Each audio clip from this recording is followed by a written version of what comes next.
welcome to our webinar today, and thank you for being here. I just want, before we start, to give you some time to prepare what we will need for this webinar, especially if you're live with me now. We have a small pillow, which can be anything you have in the house. If you have the eye bag, one belt, and I'm a big sponsor of homemade props. So you can use books instead of blocks. You can use blankets, a couple of pillows from the sofa, or if you have, you can use the bolster. So if you want just to prepare your space, we are going to try together some asanas.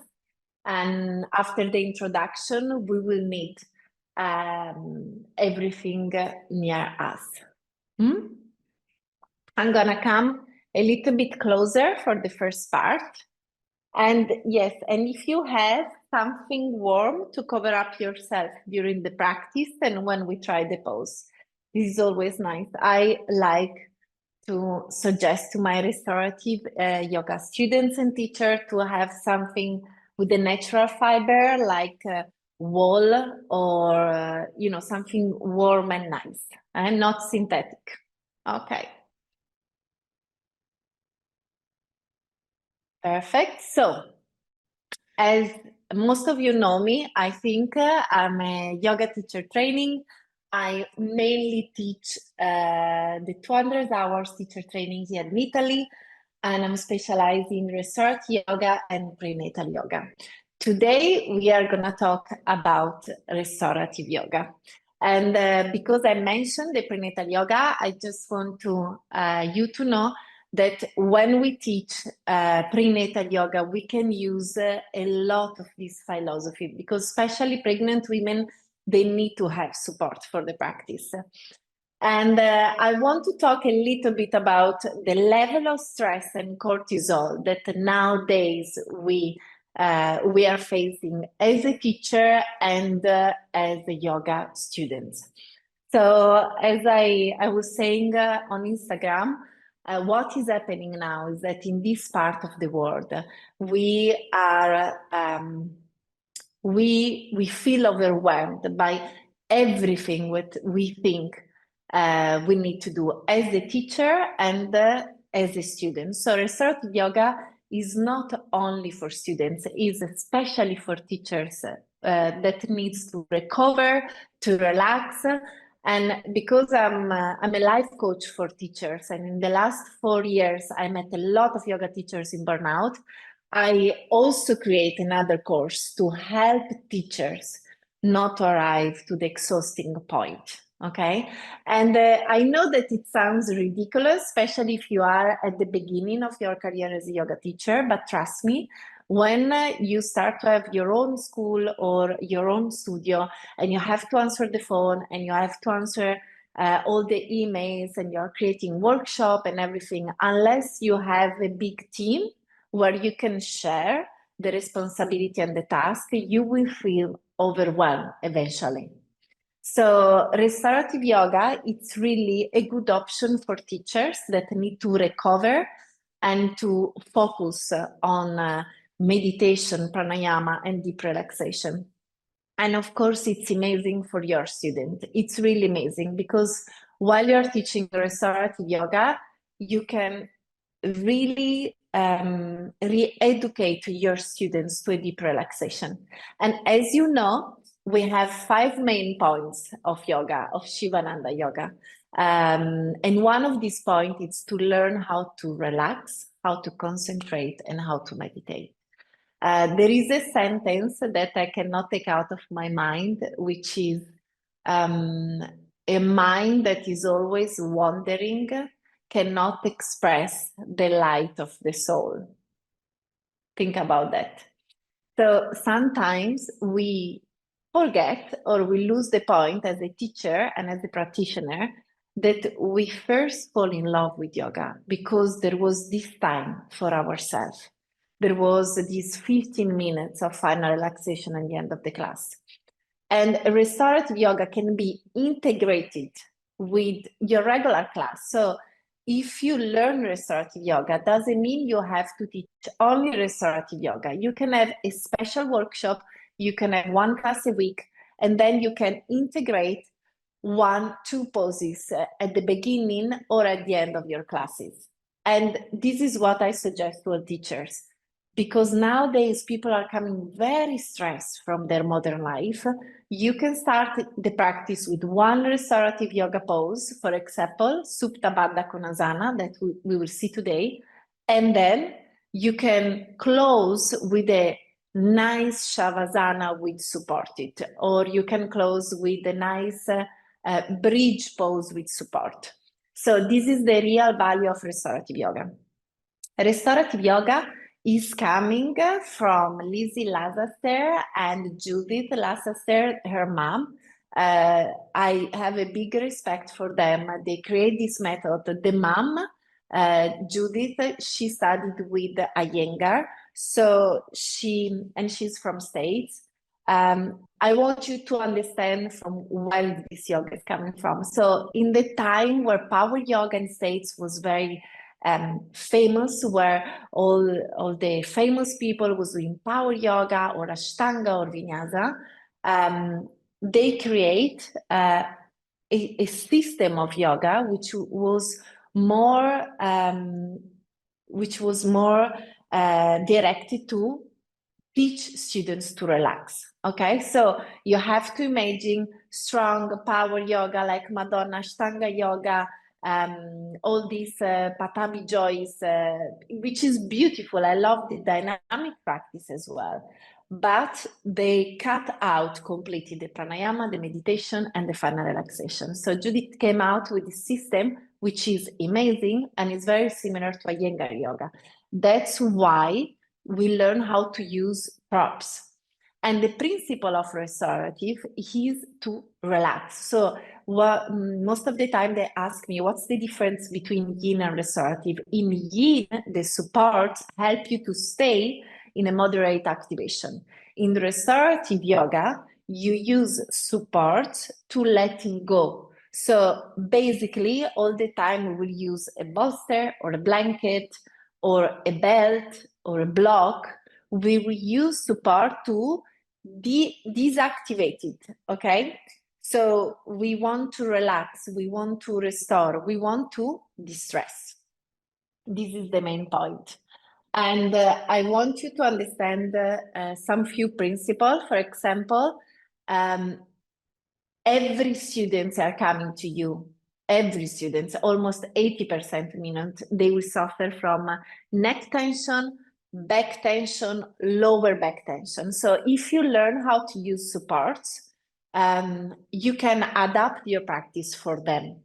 So restorative yoga is giving you the tools to manage a class full of different people. And why people nowadays, they suffer of stiffness neck, stiffness lower back, knee problem, hips problem, stomach problem. They suffer because they are facing a huge level of stress and they don't know how to go down from this. We call it the curve of the stress. Okay, so imagine we are going to work. These are basics, rules of restorative, but I also wanted to talk about this because this is so useful for you if you understand where are we living and what is happening, okay? Why people are coming to do yoga. They're not coming to go to the gym, okay? They're coming for flexibility, but they're coming because they have problems. And the problems are related with the back usually, with the neck, with the stomach, or they feel stressed or they're very tired. These are the reasons why most of the people, they come to yoga. So restorative yoga is giving you the opportunity to adapt the practice and to help them to lower their cortisol level. So imagine what most of the people are living nowadays. They wake up very early, probably with a lack of sleep because everybody's going to sleep very late. So they wake up very early, probably with enough hour of sleeping. They go to the office, they sit all day, they eat let's say some they're eating healthy nowadays, it's going better, but most of the people, they're not eat healthy on lunchtime. Then they go back to work with a level of stress very high, especially if they are moms, they are working moms, they have to take the kids. The curve of the stress is still high. They come back home and they have or to cook or to do some shopping. Kids, they have to do homework, or some people, they fill up themselves with a lot of activities, so they arrive at the night when there will be the time to sleep and to recover, and they watch movie, Netflix, social media. And being on the social media, being on the movie is not lowering our curve of stress. This is what I'm teaching to teachers. If we have a busy day and we are mentally tired and stressed and we put ourselves on Netflix or on social media, we are not lowering this curve. We are in the modern time living a craziest way of life, which is being on from the morning until a late evening. And then people are going to sleep very late, and because they're stressed, they're eating very bad. And this is the cycle. So restorative yoga is helping to break these cycles and relearn how to relax for real and deeply. So if students like this, they come to your class, they will love 15, 20 minutes of restorative yoga at the end of the class, okay? How props support? I want to tell you some easy guideline. Okay, the belt, we use restorative, we cannot see everything about restorative yoga today, but we use the belt to keep the correct alignment. For example, in a position like forward bending, Paschimottanasana, Janu Shirshasana, we can use the belt to do Supta Padangustasana in a good way with the right alignment. We use the eye bag to relax.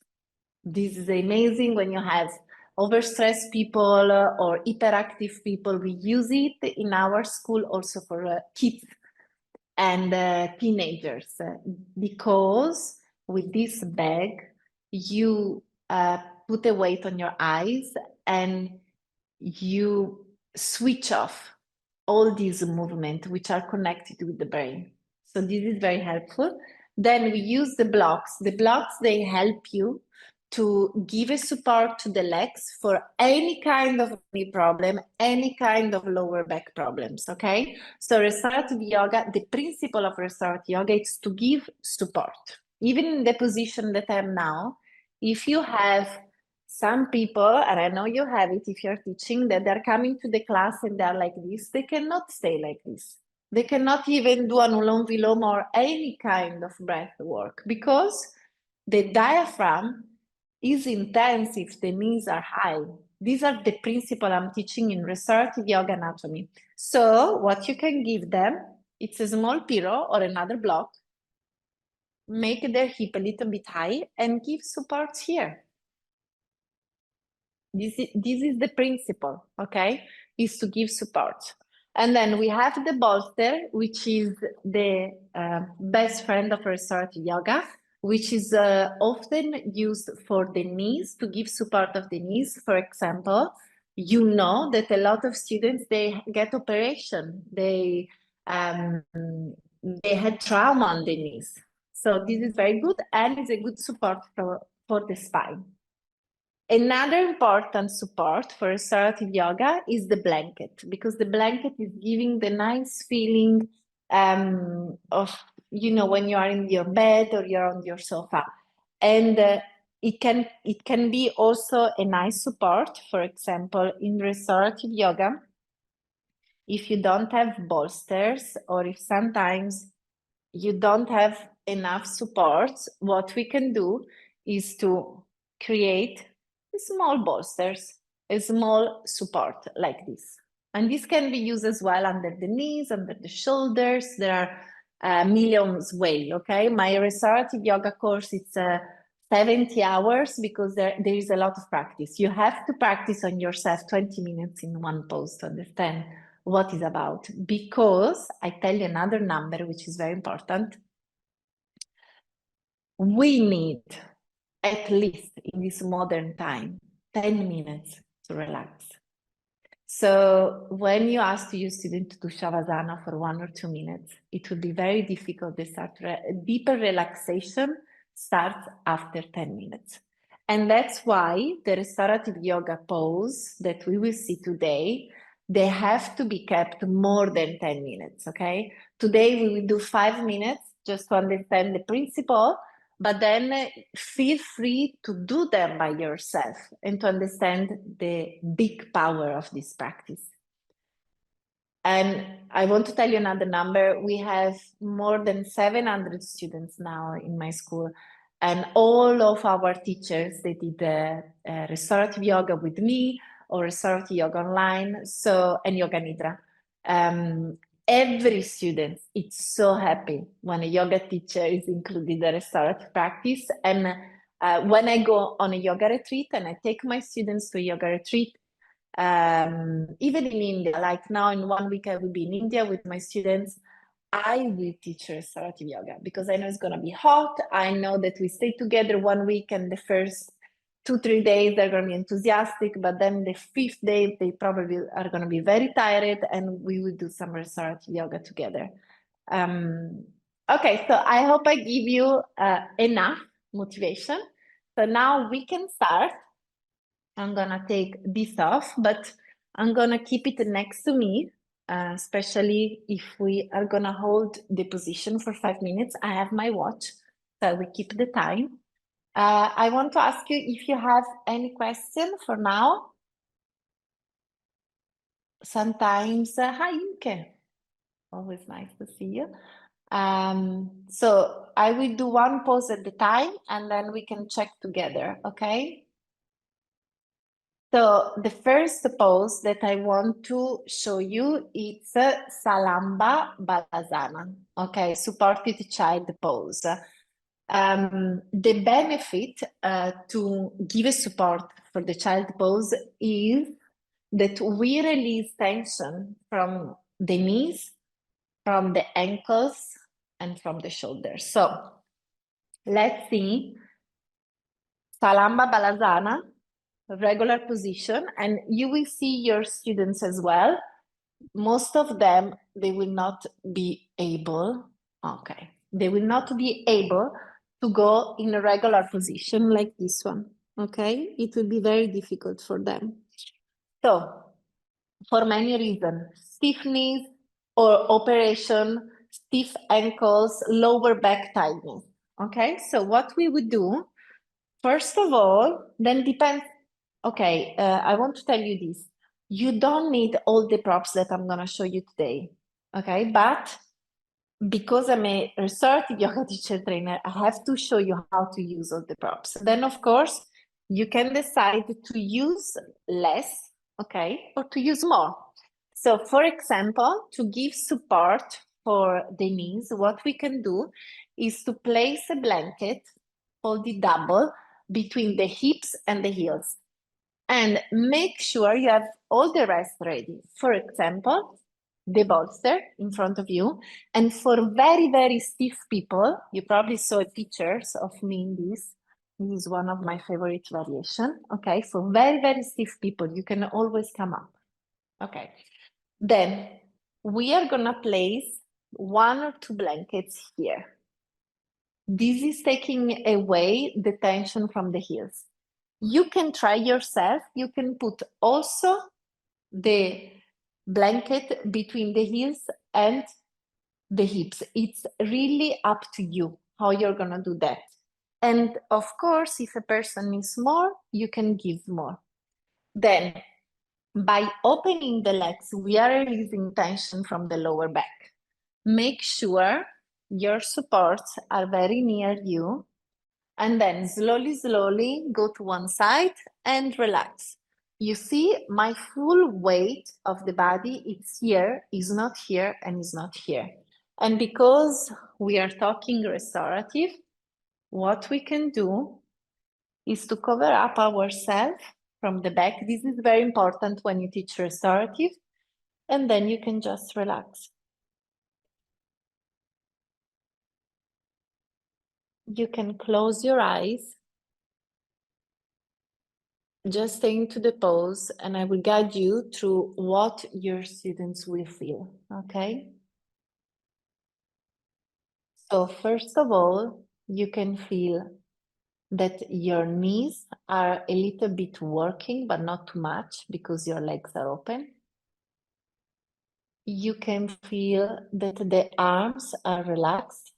In this variation, you don't put the arms here because it will be uncomfortable, but you put them a little bit in front with the elbows bent. Feel this, the little stretch on the ankles. And now you can work with your breath while you exhale, just fully relax and let all the lower back going down. Release the tension from the shoulders. Release the tension from the neck. This is a very nice variation for everybody. And it's a pose that is going to help us to relax and letting go our day. After 2-3 minutes in the pose, you can ask your students to switch side of your head. So you can go to the other side.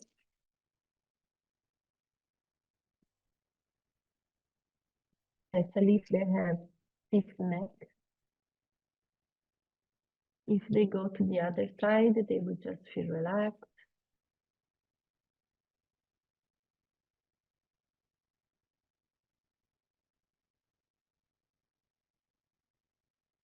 Feel the breath that is moving in the belly because the upper part is just on the bolster, so the breath is moving on the lower part of the belly.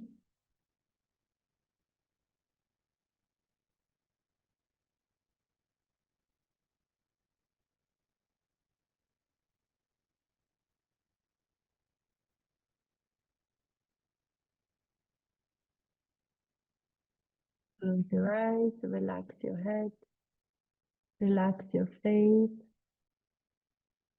and imagine that you can stay here 10-15 minutes. I will suggest no more than 15 minutes for your students, because then if they have some stiffness, they will feel the need just for that. And now inhale and slowly, slowly come up.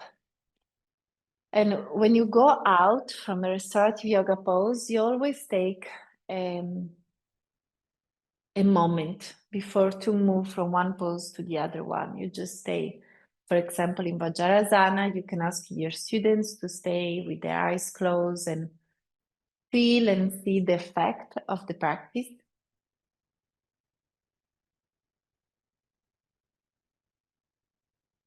And then slowly, slowly, you can come out of the pose.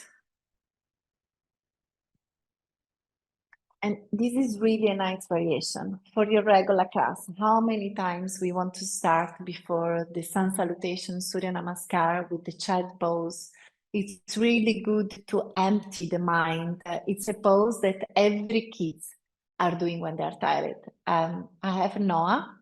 I'm a mom of Noah. It's turning 8 this year. And since he was small, I was studying him because there are so many yoga poses that have a big meaning if you watch kids. And one of these is Balasana. Balasana, it's one of the most amazing poses. It's good for your belly. It's helping to release tension from the lower back. It's improving all the circulation in the legs. And it's really a nice pose to recover mental stress and tiredness. Then another pose that I love, it's Matsyasana. Okay, so Matsyasana, the fish pose, it's super difficult. It's super, you will find just few students that they can do that, okay? So I will show you the restorative variation, Salamba Matsyasana, and I will show you my favorite variation. So we place the bolster this way. We can use 1 or 2 blocks. If you have people with cervical problem, with really stiff and pain on the neck or on the shoulders, you have to use 2. Okay, then you can prepare the blanket in this way and use it not under the knees, just under the thighs, because what is doing restorative is creating space. So if we give support here, the knee, they will be free. If we give support here, the knee will be compressed. You understand? See my knee? They're more straight, so they're doing this, the bones inside. But if I put it here, look, they stay up. It means that the two bones are relaxed. And then, of course, you have to take the measure first. 1, look, the bolster is under the chest, behind the back. And here, 2 blocks. Okay, now look at my head. I can do it, of course, and as a yoga teacher with 1 only. I can do it even without. But because in restorative we want to stay here 5, 10, 15 minutes, why not? I can use a double one, okay? And here we can use the second blanket or any support that we have, okay? We can cover ourselves really well. We can use our eye bag and just relax. Palm facing up. And now take a long deep breath here and see how the pose is, it's opening the chest.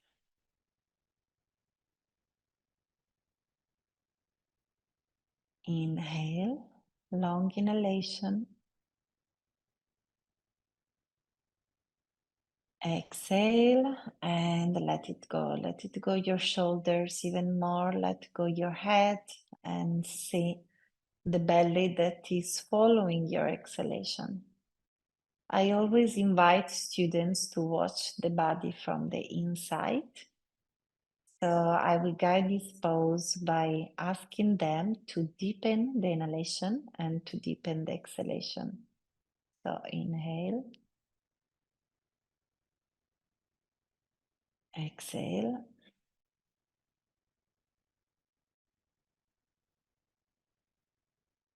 Make sure your feet are relaxed, your ankles, your hands, the palm of your hand.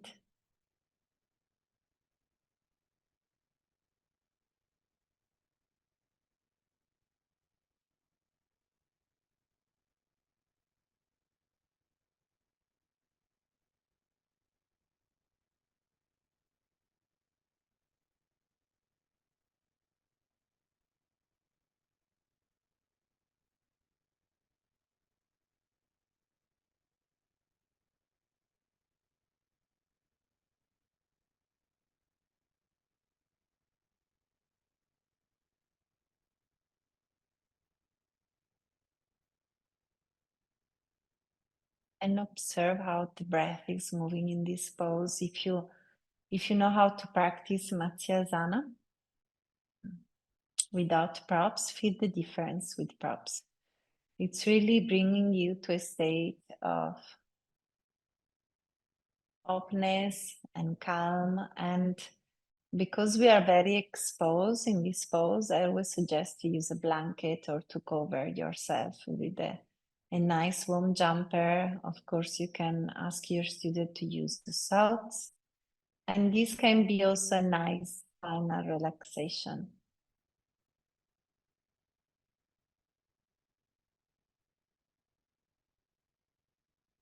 You can hold the pose between 5 to 10 to 15 minutes. And to get out from the pose, we just start always from the eye bag. And we ask students to stay with the eyes closed, not to open their eyes, just wait. Then slowly, slowly, we bend our knee and we turn to our favorite side. And only from here we come up. And again, when we come up, we stay covered with the blankets. And we take few minutes before to go in our next pose. Okay.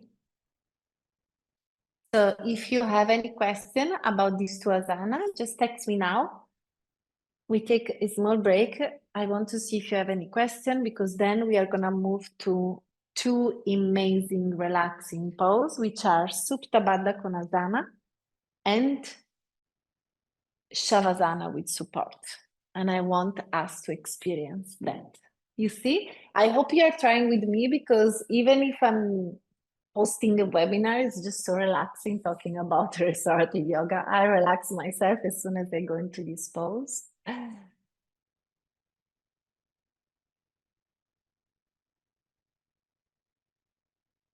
Okay, so no question for the moment.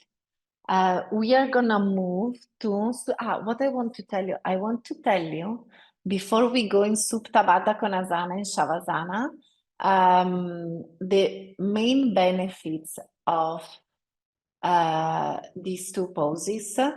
Okay, and I get some notes here for myself.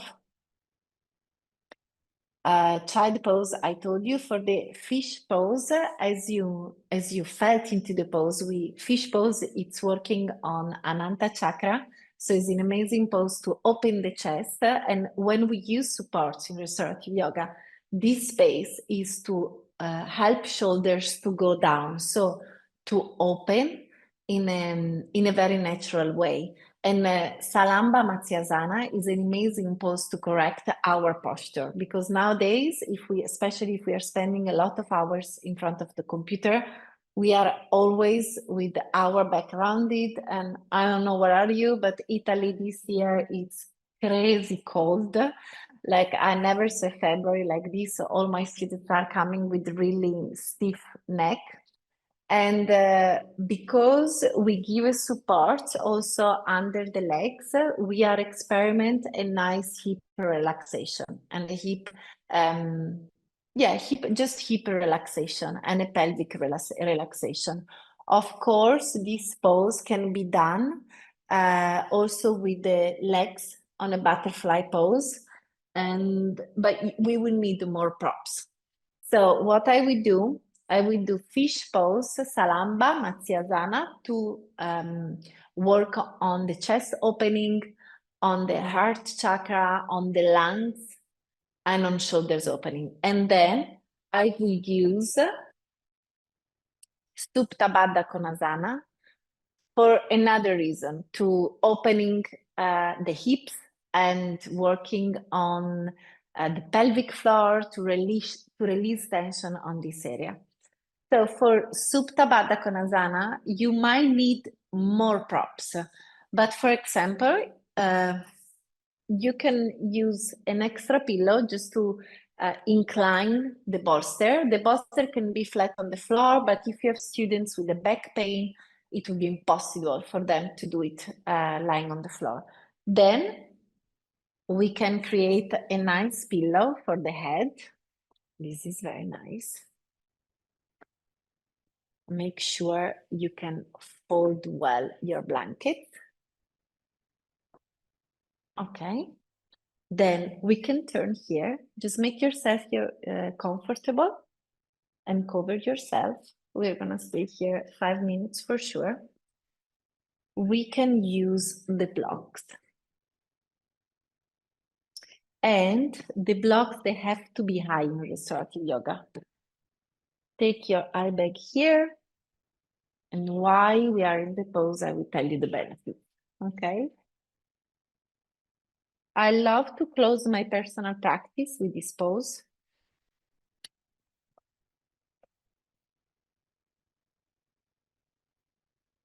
You can tight your feet in a way that your heels will go towards your pelvis. The more they're closed, more your knee will come up. That's why we use a support.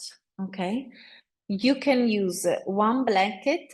In restorative yoga, we also give support to the feet. So, for example, you can use the blankets under your feet. This is very nice to give a support. It can be done also double. It's really changing All the time we are adding one support is changing the pose, and then uncover enough. But let's say you can use an extra blanket. And then when we find our right position, make sure that your back is supported in this way. Look.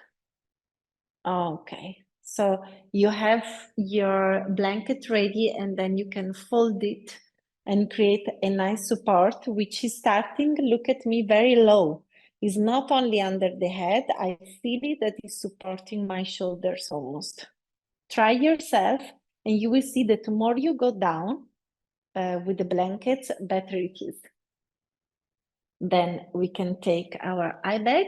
If you don't have it, it's very easy. You can ask your students to take a small towel from home, and then, you know, it's enough, just something that they can cover their eyes with. We have eye bag in our schools. We sell them actually recently because it's more hygienic. Of course, we have few spares, because if you forget it, you can use ours. But it's like the yoga mat. I always encourage my students to buy it. Yoga mat and this, because it's going on your eyes, it's going on your face. And then make sure that you're completely relaxed on the bolster. Cover your eyes, and you can relax your hands just next to your body, wherever it feels comfortable. And again, I'm gonna guide you as I guide my students. Just take a long inhalation and feel that you're taking fresh energy, good energy, and you're filling up your whole body. And while you exhale, just push your shoulders a little bit more away. Relax your hands. When your hands are relaxed, your fingers, they're crawling inside. Make sure the blocks are sustaining your legs very much, so you don't feel the weight of your leg. And again, inhale, nice, slow and deep. And exhale, relax. The chin is a little bit down.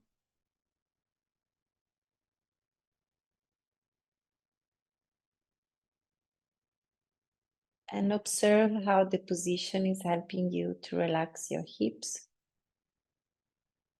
And while you feel your hips relax, observe the breath. In Supta Baddha Konasana, we are unlocking the pelvic diaphragm, the diaphragm that we say it's in the lower belly.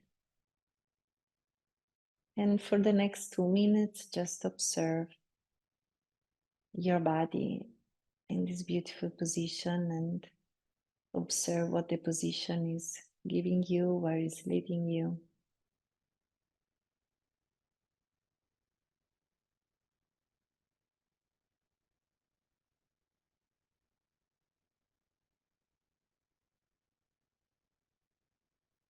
Relax your face, open and close your mouth. Relax the tongue, the tips, the cheek.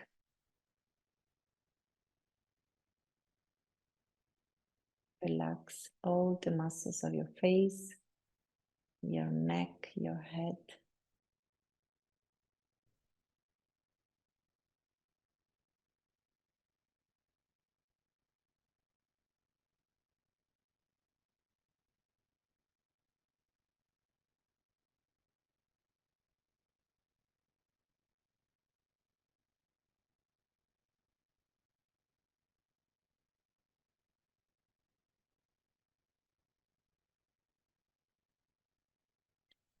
Now, observe this pelvic relaxation and this hip opening. This position has so many benefits, and I'm gonna start from the first one. It's very good, again, as a chest opening, and it's very good for your stomach. So you can use it for any hypertension cases.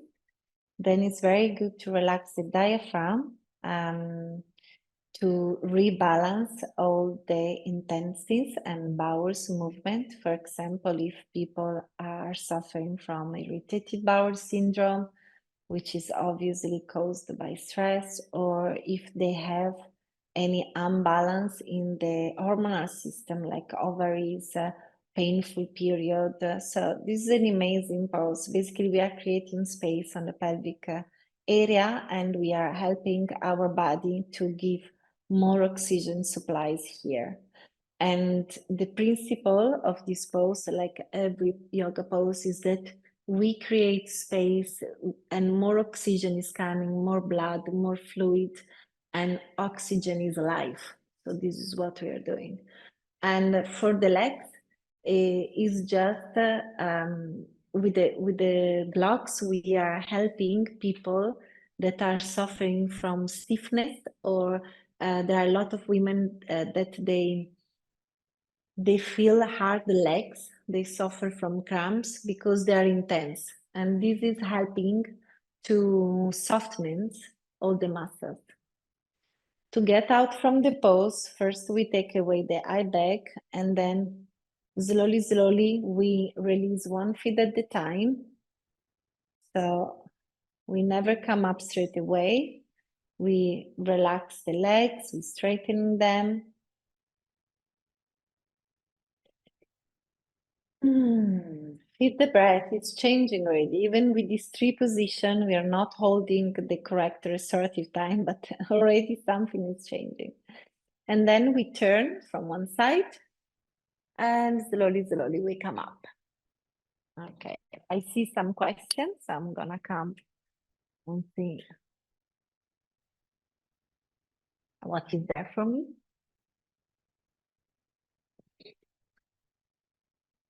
Allora, in fish pose, your head is bent back. When on two blocks, there is no bending back. Is it okay? Yes, because learning restorative is to understand that not everybody can lean the back. Okay, so, and you will see that out of 20 people in one class, 6 people, they're not able to do that. They will feel dizzy, they will feel vomiting, they will feel stiffness, they will feel pain. So fish pose is good for a very regular practitioner, but most of the people in the beginner class, they will not do that. If the shoulders are closed, they cannot have a nice fish pose. Okay, so you have always to divide to understand which one is the person in front of you. And keep in mind that fish pose, it's for chest and shoulders opening. The fact that we roll our neck back is good for the throat, for the thyroid, is good for everything what we don't say, what we don't communicate. It's okay, but this is not the focus of fish pose. Fish pose is the chest opening, a nice one, okay? So restorative yoga is giving you alternative for regular classes as well. Then second question is, what is your experience with swan pose in a restorative yoga class and how people experience that? Okay, so the pigeon pose, you're talking, I guess. Even with using two bolster, people can find it intense. Is it a pose to introduce later when people are more experienced, or do you see most people still like it and find it in restorative? You're meaning, Naomi, the swan pose, correct? The pigeon pose with swan, because yes, pigeon pose. Okay, because swan, it's in yin. I love it. Yeah, let's have a look to this pose together. I show you another alternative. I love this pose. I teach this pose a lot in Yin yoga, or in my Hatha yoga classes, especially with the intermediate students, where I have to prepare for the full pigeon pose, or when I'm preparing for Hanumanasana, when I want really to unlock the hips and when I want to release tension from the gluteus. So this pose, it's okay. But if there are knee problems, it's not okay. So if you have people with a severe disease on the knees, you cannot do this pose. You have to change pose. And I tell you which one to use, okay? There are many variations with the chairs as well. And in the last 3-4 years, we did a big investment to have chairs in all of my schools, but they're very expensive. They're 50 euro each, 60 sometimes. They get broken, you have to replace it. So it's a big headache. And I don't want to go there. So pigeon pose, if you have 2 blankets and a bolster and a block, can be done in this way. And it can be a restorative yoga pose.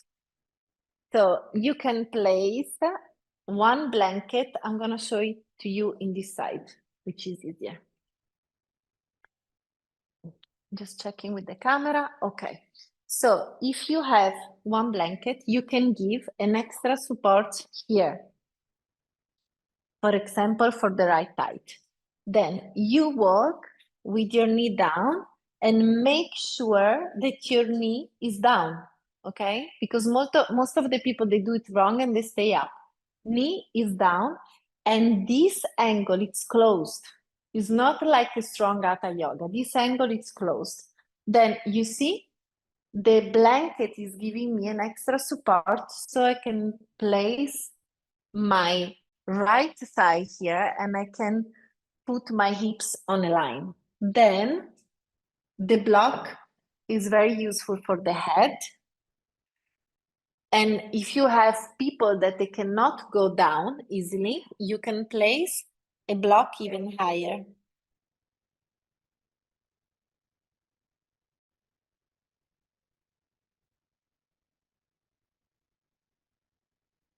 So this is the variation I love. And because we're talking about restorative, what you can ask to your students, and you can do it also for them, it's to cover their back. Because when you keep this area warm, especially the lower back and the hips, you will feel that the muscles will go softer. They will get softer much more quicker. Okay, especially if you don't have a strong heater or if it's cold. So it's always nice when we hold the poses for a long time to cover ourselves. Okay. Any question about that? This is a pose I love because it's really releasing tension from the gluteus maximum, which you know is the biggest muscles we have in our body, and it's really it's affecting also the pelvic muscles because we really release tension from the lower back and from all this part. Energetically, this pose, it's helping us with the lower back. So it's good as a therapeutic yoga. It's good to practice this pose if you are in pain, you know? If you are in pain with your lower back, this is an amazing pose and it can be followed by Supta Padangusthasana with support. Okay? And supported deer pose is a good option if someone can't do it to knee problems. Yes, yes. Naomi, I understand you're a yin yoga teacher. A deer pose is a twisting position, if someone doesn't know. Yin yoga is calling sometimes poses with different names. So, for example, in deer pose, you can use a bolster on the side, and the pose can be a really nice alternative as a twisting position. Okay. I want to show you one last pose that you can use, for example, for hypertense people, for pregnancy people. And I'm just going to show it to you, then we're not going to do it. And then I come back to you. Oop. Sometimes people, they don't feel comfortable lying flat on the back. Sometimes the shoulders are closed, and a nice alternative that I want to give you today is this one. It's called Shavasana on the side. I use it a lot for pregnant women. You can just use a folded blanket on the side It's good for a lower back pain. If you have people with lower back pain, they will struggle in Shavasana. So as an alternative, you can give a bolster between the legs, relax on the side. The arms, they can be as you wish. And look, if you have an extra support, you can even give a support here to these arms, which doesn't know where to stay and what to do. So this is a nice restorative variation pose for prenatal, quindi pregnancy women, postnatal women, people with a lower back pain that they cannot lie flat on their back, people with cervical pain that they will feel dizzy. Okay, so this was the last one I want to show you. And our time is almost finishing. I can keep doing restorative yoga forever. So I have in mind to doing a retreat yoga in India as well for Arhanta Yoga students in English. And I want to take restorative with me to India. Okay, apart from Hatha Yoga. Okay, so you see, as soon as you relax, the temperature is going down. Now, what if the students feel stiffness in the gluteus? That's why we use support, Marina. So what you can do is first doing Supta Padangusthasana, which is the self-stretching, and after going to the pigeon pose with support. So usually you don't start with pigeon pose straight away. Usually you start with Salamba Balasana, supported child pose. Then you start with Supta Padangusthasana, so you give a nice stretch. Then you can give a nice twist, lying flat on your back or seated. And after you go into the pigeon pose, okay? Because pigeon pose is not easy. You have a strong hip opener, which might be feel on the knees. So never start with pigeon pose a yoga practice. Okay. Any more questions?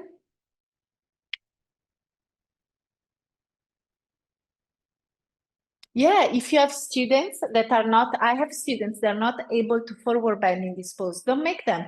Just ask them. You can give 2 blocks under the hands and you can ask them to stay up. There is no problem. Still, the position is good for them. Don't let them stay too long, of course, because if you don't forward bend, they will feel very tired. But as long as it's 2-3 minutes, they can stay with their back straight, or you can use something under the elbow. And most of the time, I see they cannot fully forward bend, but they can forward bend a little bit. Would you want to demonstrate the lying recline twist pose? Yes, sure. It's called Supta Bardhvajasana. And again, I'm gonna show it to you with the blanket as a support. Okay, so Bardhvajasana sitting, it's a beginner twisting pose.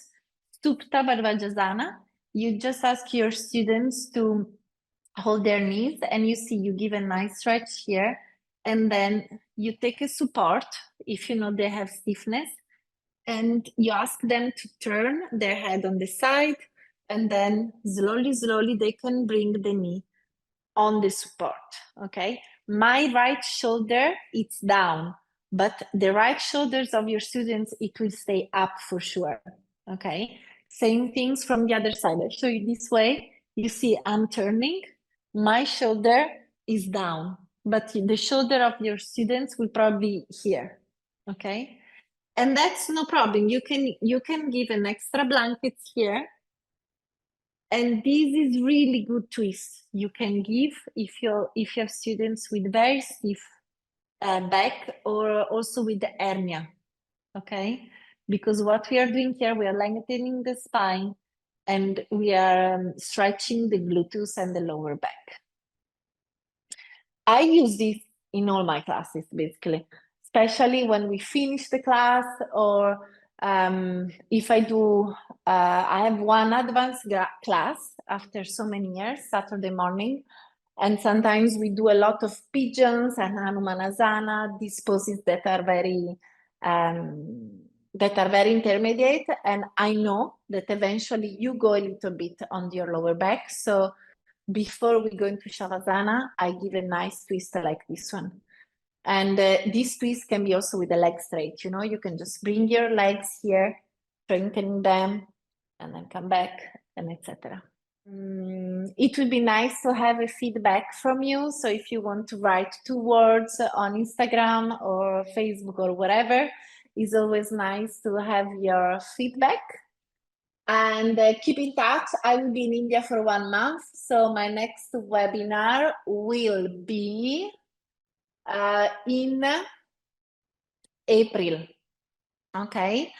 And it's going to be probably about yoga business coach and prenatal yoga.